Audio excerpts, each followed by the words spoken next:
Assalamualaikum warahmatullahi wabarakatuh. Alhamdulillahilladzi hadana li hada wa ma kunna linahtadiya laula an hadanallah. Laqad ja'at rusulu rabbina bil haqq wa nudu an tilkumul jannah uristumuha bima kuntum ta'malun. Wa ashhadu an la ilaha illallah wahdahu la syarikalah wa ashhadu anna Muhammadan abduhu wa rasuluh. Allahumma salli ala Muhammadin wa alihi tahirin wa sahbihi ajma'in wa man tabi'ahum bi ihsanin ila yaumiddin. Amma ba'd, fa inna ahsanal hadis kitabullah wa khairal huda huda Muhammadin sallallahu alaihi wasallam wa syarrul umur muhdatsatuha wa kullu muhdatsatin bid'ah wa kullu bid'atin dhalalah wa kullu dhalalatin finnar. Bapak Ibu muslimin rahimakumullah, mari kita mempelajari hadis-hadis Nabi Sallallahu Alaihi Wasallam dalam kitab Umdatul Ahkam.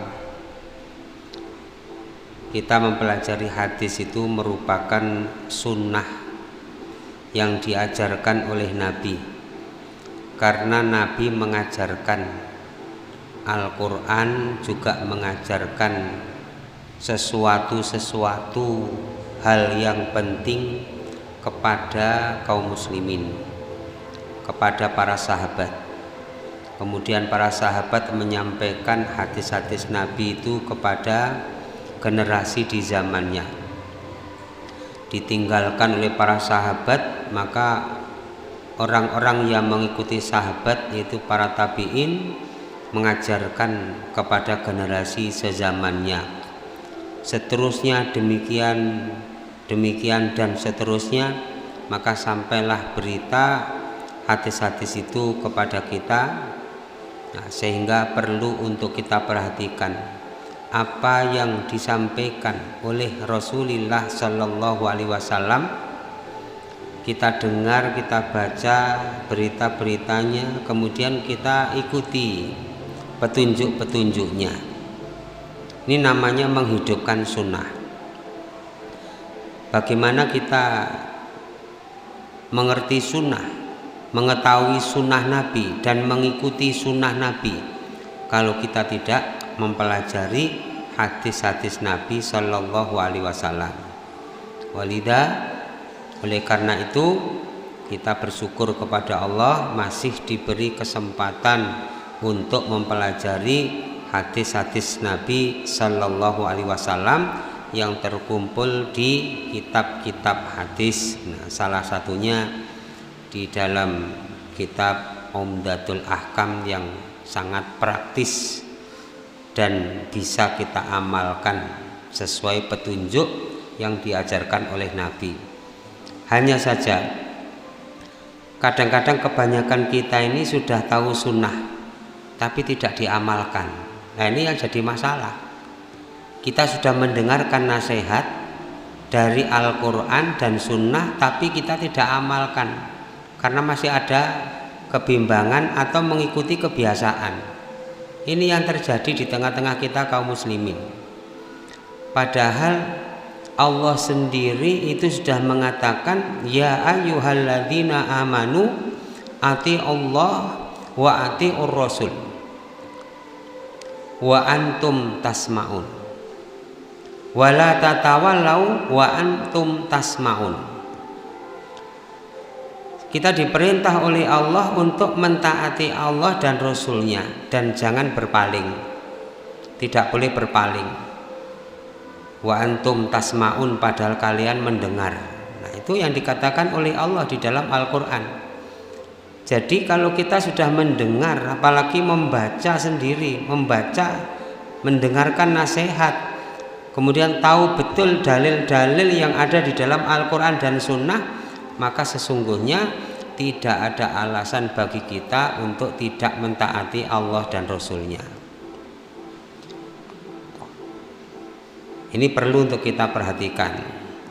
Jadi yang disunnahkan, yang diajarkan, yang diperintahkan supaya betul-betul kita amalkan dalam kehidupan kita sehari-hari.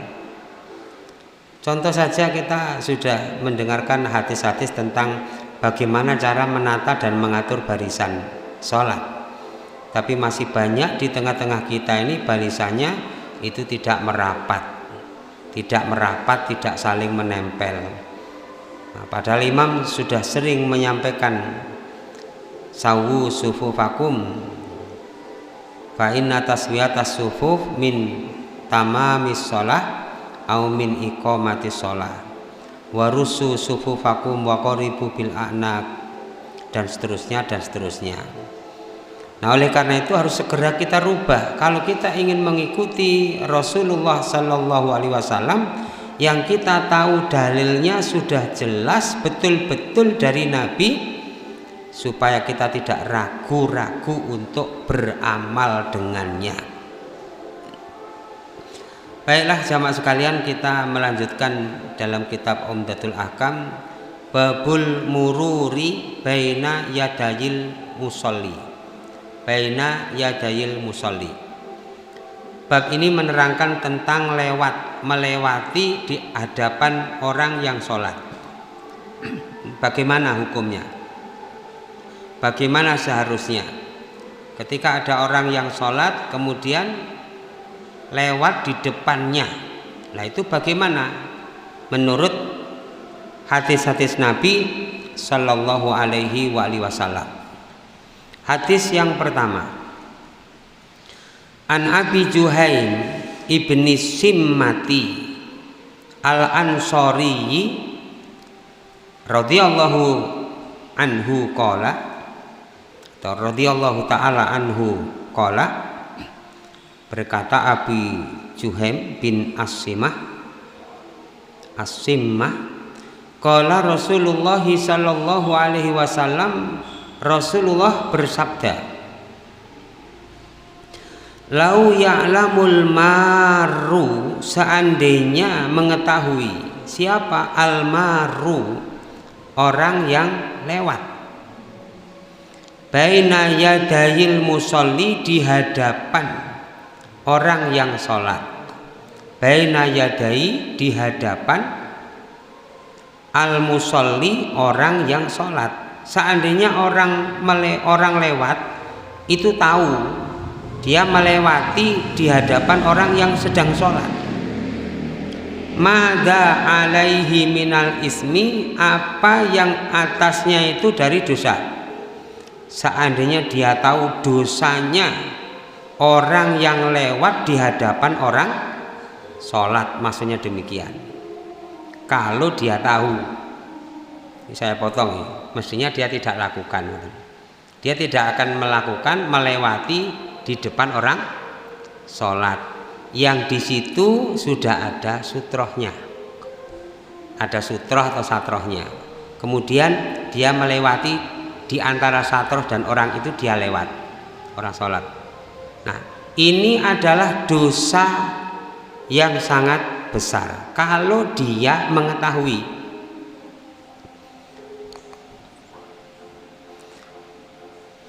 Kemudian kita lanjutkan hadisnya dulu. Lakana, sungguh adalah, khairon, lebih baik. Cuman khaironnya ditaruh di belakang, gitu loh ya. Ini takdirnya itu lakana khairon, sungguh adalah dia itu lebih baik. Atau sungguh adalah ayyakifa arba'ina, dia berdiri selama 40. Itu lebih baik lahu baginya, min ayyamurra, daripada dia melewati baina yadayil musolli, di hadapan orang yang sholat. Kata-kata 40 di sini tidak disebutkan berapa lama, sehingga para ulama itu mengatakan tidak tahu 40 itu apakah 40 hari, dia berdiri selama 40 hari, atau dia berdiri syahron yauman arba'ina yauman au arba'ina syahron au arba'ina sanatan. Apakah dia berdiri selama 40 hari atau 40 bulan atau 40 tahun. Nah, itu tidak ditentukan. Lafaz seperti ini di dalam bahasa Arab itu menunjukkan mubalaghah, penyangatan, menunjukkan bahwa perkara yang disebut seperti itu merupakan perkara yang sangat besar dosanya. Harus betul-betul diperhatikan, jangan sampai orang itu melewati orang yang sedang sholat. Jangan sampai melewati orang yang sedang sholat. Kenapa demikian? Karena ketika orang itu lewat di depan orang yang sholat, itu qata'a hadhil munajah wa sawwasa alaihi ibadatah. Dia memutus munajahnya orang yang sholat, karena orang yang sholat itu sedang bermunajat kepada Allah. Nah, kalau orang itu lewat, dia akan terganggu, terputus, terpotong munajatnya kepada Allah Subhanahu wa taala, dan itu akan mengganggu kepada orang sholat di saat dia itu beribadah kepada Allah Subhanahu wa taala. Maka oleh karena itu menunjukkan dosanya itu sangat besar. Jadi dosanya itu sangat besar kalau dia itu mengetahui dosanya, ngoten lho. Jadi kalau orang itu paham, orang mengerti bahwa itu tidak boleh mengganggu orang yang sedang sholat, maka lebih baik dia itu berdiri menunggu selesainya orang itu sholat, baru kemudian boleh lewat. Atau dia berdiri selama 40, apakah 40 hari atau 40 bulan atau 40 tahun. Nah, itu lebih baik daripada dia itu lewat di depan orang sholat. Karena apa? Tumon kula jenengan purun nang ngentosi 40 hari, ngoten, 40 bulan atau 40 tahun. Jadi ini menunjukkan mubalaghah, penyangatan betapa besarnya dosa orang yang lalu lalang di depan orang sholat. Antara orang yang sholat yang ada sutrohnya, yang ada sutroh atau pembatas. Kalau di depan pembatas yang sudah kita pelajari babul sutroh, sutrotil musolli, sutrohnya orang yang sholat, kita lewat di depannya sutroh itu tidak masalah. Tetapi kalau lewat di dalam sutroh antara orang yang sholat dengan sutrohnya itu, maka ini yang dimaksud dalam hadis ini tidak boleh. Dosanya itu sangat besar. Sehingga menunjukkan bahwa hadis ini menunjukkan haramnya melewati di hadapan orang yang sholat. Sehingga seharusnya orang yang sholat itu, kalau dia sholat di tempat yang agak luas, yang di situ tidak ada sutroh, maka seharusnya orang yang sholat itu menggunakan sutroh. Nah, sutrohnya apa saja? Ya, sutrohnya sesuatu yang bisa dijadikan sebagai pembatas yang sudah kita pelajari. Ini boleh jadi sutroh. Contoh ya, misalnya kita sholat begini, anggap ini. Nah, ini bisa kita jadikan sebagai sutroh. Lewat di depan antara sutroh dengan orangnya ini, nah ini haram hukumnya, tidak boleh. Tapi kalau lewat di sana itu boleh, tidak apa-apa. Biasanya kalau hari ini toples permen ya, toples permen itu. Itu artinya kalau lewat di depannya toples atau sutroh itu tidak menjadi masalah. Saged dipahami nggih, ibu-ibu? Saged dipahami napa mboten? Nah, sutroh itu tidak harus seperti ini. Apa niki? Sing di damel penutup niku lho. Tabir. Tidak harus demikian. Tidak harus itu, tidak harus, tapi juga bisa dijadikan sebagai sutra. Seperti imam ini ada tembok, ini jadi sutra. Nah, kalau kita berada di tempat yang luas, nah kita butuh sutra. Pokoknya ada sesuatu yang bisa dijadikan di depan sebagai pembatas antara dirinya dengan tempat itu, sehingga orang lain itu tidak boleh melewati tengah-tengahnya. Kemudian mengingatkan kembali bahwa orang yang sholat apalagi berjamaah itu belakangnya imam harus tahu imamnya, belakangnya makmum yang pertama harus tahu depannya, belakangnya lagi harus tahu depannya, dan itu melihat, boleh melihat. Demikian juga barisan ibu-ibu itu, ibu-ibu harus melihat yang ada di depan, harus terlihat, tidak hanya sekedar niki pakai suara, tidak sekedar Allahu Akbar, tapi sok belakang ibu-ibu harus ada salah satu, kalau pakai itu itu harus dibuka, salah satu harus melihat depannya, yaitu imam atau makmum laki-laki. Sebab terjadi beberapa waktu yang lalu di salah satu musola kita di sana kemarin, yang boten lepat minggu yang pekan yang lalu itu, ketika saya sendiri jadi imam, kemudian saya baca ayat tentang sajadah waktu sholat isya, kemudian saya Allahu Akbar. Nah, ternyata ibu-ibu ini sebagian ada yang sujud ikut bersama imam, sebagian ini tidak ikut sujud, malah ruku, ngoten niku. Nah, karena tidak tahu ketika bangkit dari sujud Allahu Akbar, loh kok Allahu Akbar, padahal tadi posisinya ruku tapi yang dibaca imam Allahu Akbar, ngoten niku. Nah, akhirnya bingung, padahal sudah saya jelaskan sebelumnya. Nanti insya Allah akan saya baca ayat sajadah untuk melatih kita, untuk melatih supaya kita mengikuti sunnah. Kalau membaca ayat tentang sajadah, ayat sajadah itu supaya kita sunnahnya adalah sujud sajadah. Nah, ternyata demikian. Ternyata takbir seperti sutroh ngeten iki tertutup secara keseluruhan, ngoten lho. Sehingga makmum perempuan itu tidak mengetahui yang ada di depan. Makanya kalau pakai napa niki takbir itu yang bagian tertentu supaya ada yang melihat imam, dan itu yang disunahkan dan sudah kita pelajari di bab tersebut. Nah, kembali kepada hadis yang kita pelajari.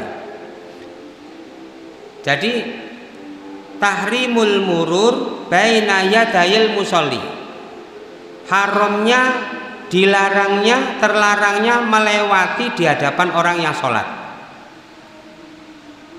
Nah, repotnya itu kalau orang yang sholat itu di tempat yang lapang, dia tidak pakai sutroh. Jadi misalnya tidak ada sutrohnya sampai berjarak sekitar 20 meter, karena masjidnya masjid jami, 20 meter. Nah, ini kan repot, ini seharusnya sesungguhnya bagi orang yang sholat itu harus mengetahui persoalan seperti ini. Nah, kalau sudah ada sutrohnya kemudian lewat, nah itu yang dimaksud dalam hadis ini, itu haram, tidak boleh. Nah, kemudian pelajaran juga yang bisa kita dapatkan di dalam hadis ini, wujubul ibtiadi anil mururi baina yadai, wajibnya menjauh dari melewat, dari lalu lalang yang ada di hadapannya.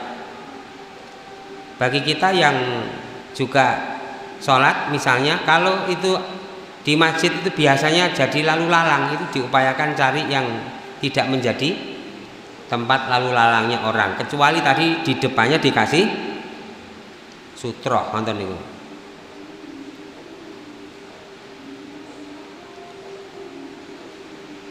Nah, sehingga yang lebih utama annal ulalil musolli, yang lebih utama orang yang sholat, bagi orang yang sholat itu supaya tidak sholat di jalan-jalan yang dilalui oleh orang lain.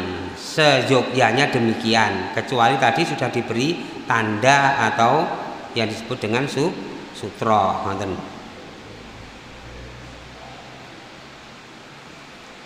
Nah, kemudian pelajaran yang bisa kita dapatkan juga bahwa ketika orang itu melewati di hadapan orang yang sholat, tentu saja dia akan mengganggu konsentrasinya orang yang sedang sholat. Nah, demikian juga bapak-bapak, ibu-ibu muslimin rahimakumullah, kalau kita sholat itu membawa anak. Ini saya ulang kembali karena sudah pernah kita pelajari. Kalau ada yang sholat ke masjid itu lalu membawa anak, itu supaya anaknya betul-betul dikendalikan. Karena kalau tidak dikendalikan itu nanti bisa mengganggu orang yang sedang sholat. Misalnya kalau sedang lagi mendengarkan bacaan imam karena bawa anak, kemudian anak-anak kecil itu lari-lari di depan orang sholat, jamaah makmum sholat ini lari-lari ngonten niku. Nah, ini secara otomatis mengganggu orang yang sholat. Maka orang tua ini bertanggung jawab dalam persoalan ini. Bawa anak ke masjid boleh, tapi harus dikendalikan, jangan sampai mengganggu. Lalu terus gimana? Lawang kita sedang sholat, masa kita harus gendong-gendong anak, kita harus memegang-megang anak? Nah, kan sudah kita pelajari hadisnya bahwa Rasulullah Shallallahu Alaihi Wasallam juga pernah sholat menjadi imam. Beliau itu menggendong anak, digendong anaknya itu artinya dikendalikan anaknya itu. Kita boleh demikian. Nah, kalau tidak bisa mengendalikan anaknya, apalagi anaknya itu proaktif, nah niku nggih diajari dulu, dikendalikan dulu, dididik dulu di rumah, ngoten. Tidak usah dibawa ke masjid daripada nanti itu mengganggu. Dibawa ke masjid kalau memang dirasa itu mampu mengendalikan. Kenapa demikian jamaah sekalian? Innal musolli, sesungguhnya orang yang sholat itu yunaji rabbahu, dia itu sedang berhadapan dengan Allah, berbisik-bisik, bercakap-cakap, berdialog dengan Allah. Sesungguhnya orang sholat itu sedang dialog dengan Allah, dengan bacaan-bacaan zikir, berbicara dengan Allah Subhanahu wa ta'ala.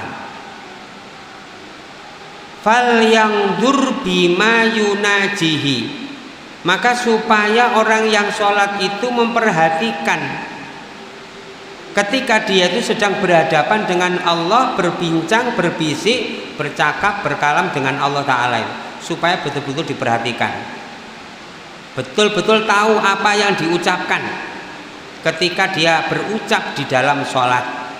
Ketika dia berdoa, dia tahu apa yang didoakan di dalam sholat. Wala yajhar ba'dukum ala ba'din bil Quran au walau bil Quran, dan janganlah mengeraskan bacaan.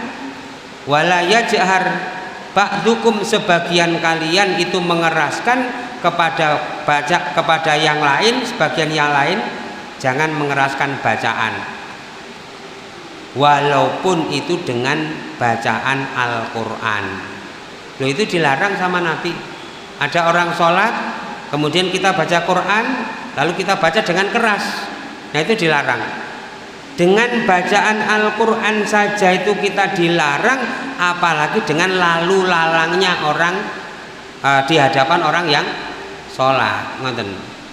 Makanya itu akan mengganggu konsentrasi dan kekhusyuan di dalam sholat. Di dalam hadis yang lain, Rasulullah Shallallahu Alaihi Wasallam itu keluar dari masjid, kemudian melihat para sahabat yang ada di dalam masjid ini, ada yang sholat, kemudian ada yang baca Quran. Di dalam masjid disibukkan dengan beribadah antara sholat dan baca Quran. Nah kemudian orang-orang yang baca Quran itu bacaannya itu keras-keras. Rafa'u aswatahum bil Quran. Mereka meninggikan suara mereka dengan bacaan Al-Quran itu. Bacanya keras. Orang yang sholat juga membaca karena sholatnya kalau malam dia baca dengan jahar. Nah kalau siang dia tidak baca dengan jahar. Nah otomatis bacaan-bacaan Al-Quran itu mengganggu orang yang sedang sholat. Makanya Rasulullah ketika keluar melihat seperti itu langsung menegur dan mengingatkan para sahabat, wala yajhar ba'dukum ala ba'din bil Quran awalau bil Quran. Janganlah mengeraskan sebagian kalian kepada sebagian yang lain meskipun dengan bacaan Al-Quran. Nah kalau tidak dengan bacaan Al-Quran, orang anak-anak bersuara berok-berok ya jelas itu terlarang, mengganggu orang yang sholat. Atau barangkali sebagian kita, makanya setelah selesai sholat biasanya ada yang menjadi masbuk, menjadi masbuk karena telat atau tertinggal. Atau orang itu baru datang sudah ketinggalan sholat jamaah, dia sholat berjamaah sendiri. Nah, kadang-kadang yang terjadi di sebagian masjid-masjid itu berzikir dengan keras sesudah sholat. Enten tahu nggih? Berzikir dengan keras sesudah sholat. Nah, sehingga apa? Dengan zikir-zikir berjamaah bareng-bareng keras itu bisa mengganggu orang yang sedang sholat. Ngoten. Apalagi kalau pakai ngenten iki bawanter kula nate ngoten. Dadi makmum, saya jadi makmum pernah juga jadi imam. Jadi tidak tahu bacaannya waladhdallin, itu tidak dengar ngoten niku. Kenapa? Karena terganggu dengan zikir yang keras berjamaah. Makanya sunnahnya sesudah sholat zikir itu tidak berjamaah atau sendiri. Boleh bersuara sekedar, dan itu dicontohkan oleh Nabi. Astagfirullah. Ngeten lak mboten ganggu tiyang sholat. Alladzi la ilaha illa huwal hayyul qayyum wa atubu ilaihi. Allahumma antas salam wa minkas salam wa alaika ya utussalam. Subhanallah. Tapi kalau dibacanya subhanallah. Alhamdulillah. Allahu akbar. La ilaha illallah. Bareng-bareng itu bisa mengganggu orang yang sedang sholat. Wala yajhar ba'dukum ala ba'din walau bil Quran, walaupun dengan bacaan Al-Quran.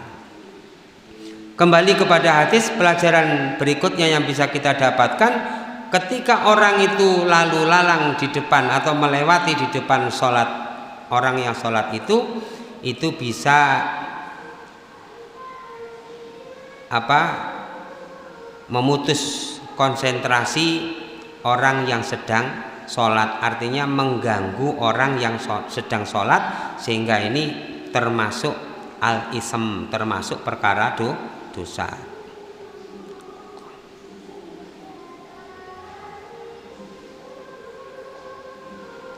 Sebelum kita lanjutkan hadisnya, ada yang perlu ditanyakan menawi?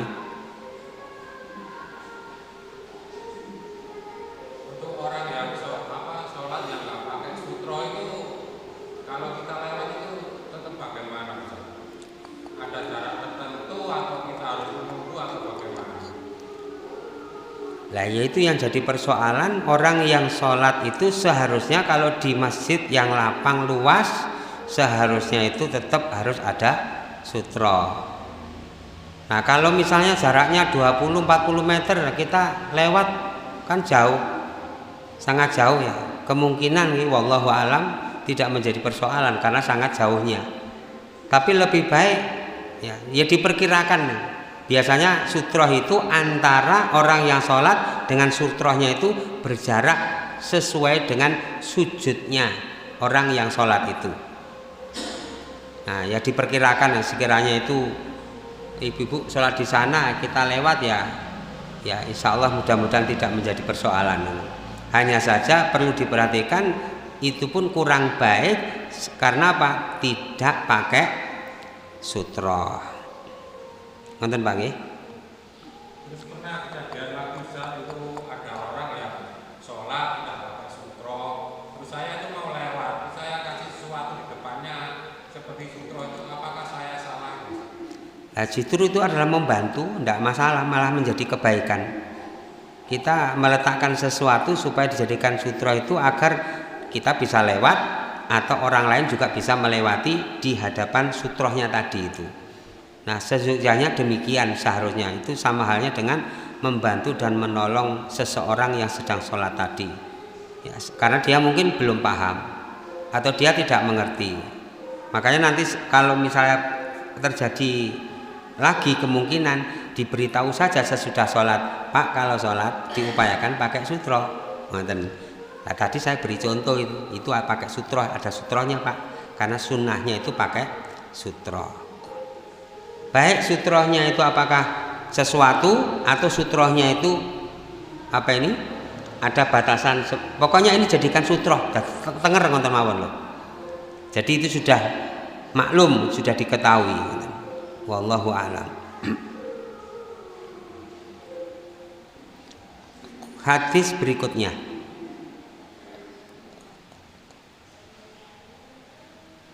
An Abi Sa'idin Al-Khudri radhiyallahu anhu qala Sami'tu Rasulullah sallallahu alaihi wasallam yaqulu, saya mendengar Rasulullah sallallahu alaihi wasallam bersabda, idza shalla ahadukum, apabila salah satu kalian salat, ila syai'in yasturuhu, pada sesuatu yang menutupinya, minan nasi, dari manusia. Artinya sholat sudah ada sutrohnya. Sholat sudah ada sutrohnya. Fa'aroda ahadun, maka salah seorang itu ada yang bermaksud ayat taza, untuk melewati baina yadai, di hadapannya. Ada orang yang ingin lewat di depan orang yang sholat tadi, di antara sutroh dan beliaunya. Maka fal yadfa'hu, maka hendaklah orang yang sholat itu menolaknya, menolak agar tidak lewat. Kalau sudah ditolak, fa'in aba, jika dia tidak mau, sudah dikasih peringatan dengan tangan. Kita kalau sholat ada orang mau lewat, diginikan aja, dilewat, artinya boleh kita bergerak. Kadang-kadang kalau jenengan sungkan, kajeng ngenten sungkan, tidak usah sungkan, sunnah.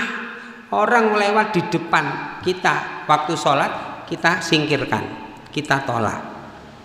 Kalau orang itu tetap memaksa untuk lewat, fal yuqatilhu, maka hendaklah dia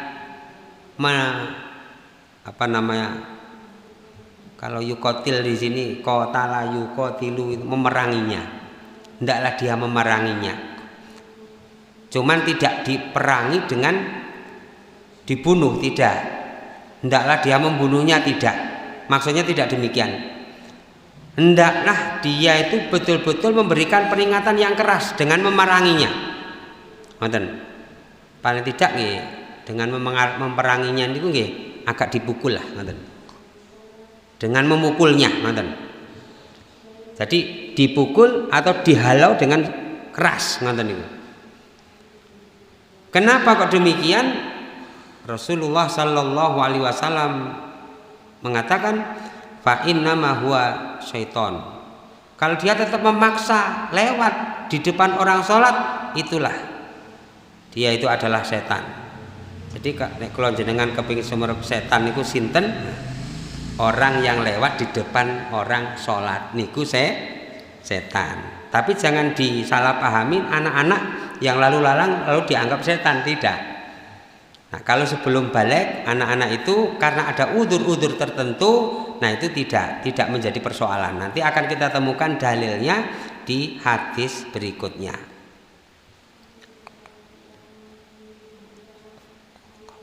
Nah, sehingga di dalam hadis ini kita dapati kesimpulan bahwa sutroh bagi orang yang sholat itu disyariatkan. Tujuannya apa? Liyaqiya sholatahu minan naksi awil qot'i. Tujuannya adalah untuk menjaga sholatnya dari berkurangnya sholat atau terputusnya sholat atau terganggunya sholat, sehingga perlu ada sutroh. Sehingga sutroh ini disunahkan.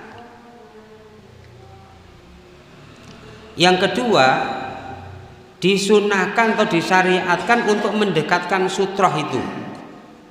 Supaya dekat ya, sutroh itu jaraknya antara orang yang sholat dengan sutroh itu ya berkisar sujudnya orang yang sholat itu.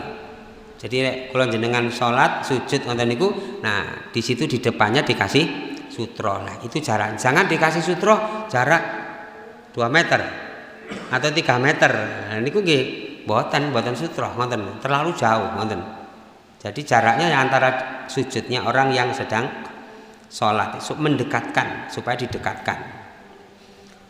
Nah ini tujuannya apa? Dengan adanya sutroh itu yang dekat tadi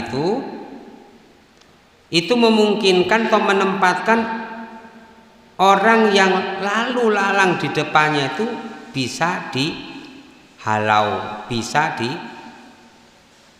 ditolak. Nah kalau jaraknya misalnya 3 meter, masuk kajenge melayu-melayu? Ya tidak. Makanya supaya didekatkan sutroh itu antara orang yang sholat dengan waktu sujudnya itu.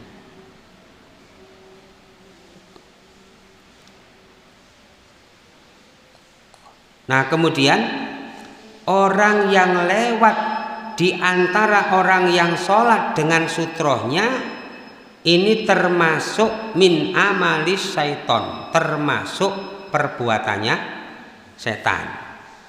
Karena Rasulullah Shallallahu Alaihi Wasallam mengatakan innama huwa syaiton, sesungguhnya orang itu adalah setan. Jadi kita dapati ada setan-setan manusia ini. Nah, di antaranya adalah orang yang lewat di hadapan orang yang sholat. Kemudian menghalau atau boleh juga itu memukul atau menghalau dengan keras, ngoten. Tapi nggih mboten tukaran, ngoten mboten nggih. Mantun-mantun giyep kebukan ngoten niku nggih mboten. Itu hanya menunjukkan bahwa peringatan bagi orang yang lewat itu jangan sampai melewati di depan orang yang sholat.